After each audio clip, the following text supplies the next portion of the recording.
बहुत से वेदों का वर्णन किया गया है। श्रौत और स्मार्त भस्म को केवल द्विजों के ही उपयोग में आने पर योग्य कहा गया है। तीसरा जो लौकिक भस्म है वह अन्य सब लोगों के भी उपयोग में आ सकता है। श्रेष्ठ महर्षियों ने यह बताया कि द्विजों की वैदिक मंत्र से उच्चारण पूर्वक भस्म धारण करनी चाहिए। इसकी आवाज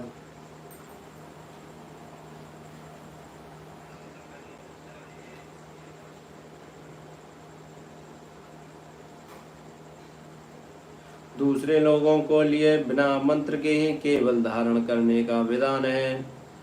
जले हुए गोबर से प्रकट होने वाला भस्म आनेज्ञ कहलाता है।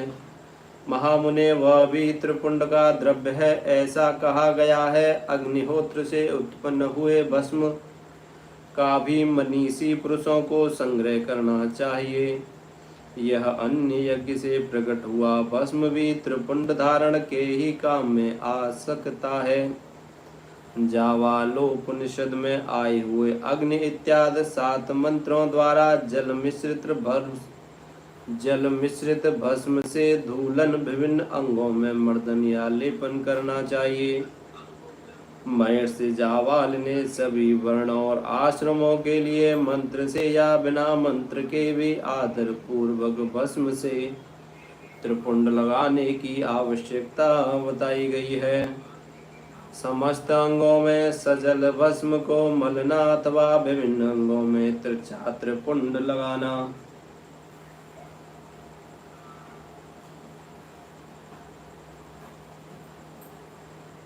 श्री राम जय जय राम। इन कार्यों को मोक्षार्थी पुरुष प्रमाद से भी न छोड़ें ऐसा श्रुतु का आदेश है। भगवान शिव और विष्णु ने भी त्रिपुंड धारण किया है।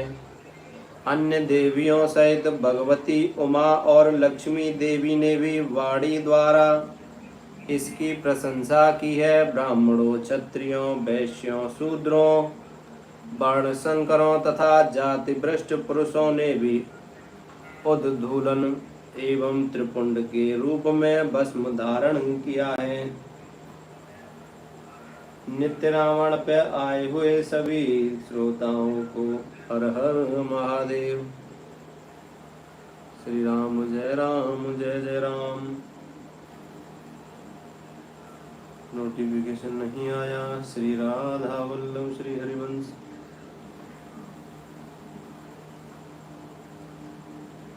नित्य रावण पे सुनने वाले सभी श्रोताओं को हर हर महादेव।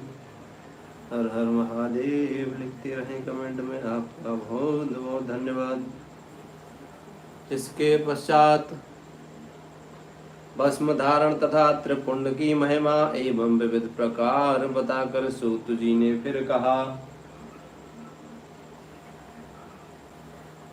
महर्षियों, इस प्रकार मैंने संक्षेप से त्रिपुंड का महत्व बताया है। यह समस्त प्राणियों के लिए गोपनीय रहस्य है, अतः तुम्हें भी इसे गुप्त ही रखना चाहिए। मुनिवरों, ललाट आदि सभी निर्दिष्ट स्थानों में जो भस्म से 3 तिरछी रेखाएं बनाई जाती हैं, उन्हीं को विद्वानों ने त्रिपुंड कहा है।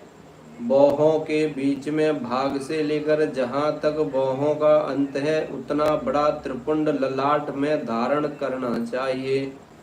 मध्यमा और अनामिका उंगली से 2 रेखाएं करके बीच में अनुष्ट अंगुष्ठ द्वारा प्रतिलोभ भाव से की गई रेखा त्रिपुंड कहलाती है। अथवा बीच की 3 उंगलियों से भस्म लेकर यत्न पूर्वक भक्ति भाव से ललाट में त्रिपुंड धारण करें। त्रिपुंड अत्यंत उत्तम तथा भोग और मोक्ष को देने वाला है। त्रिपुंड की 3 रेखाओं में से प्रत्येक के 9 देवता हैं, जो सभी अंगों में स्थित हैं। मैं उनका परिचय देता हूँ, सावधान होकर सुनो। मुनिवरों,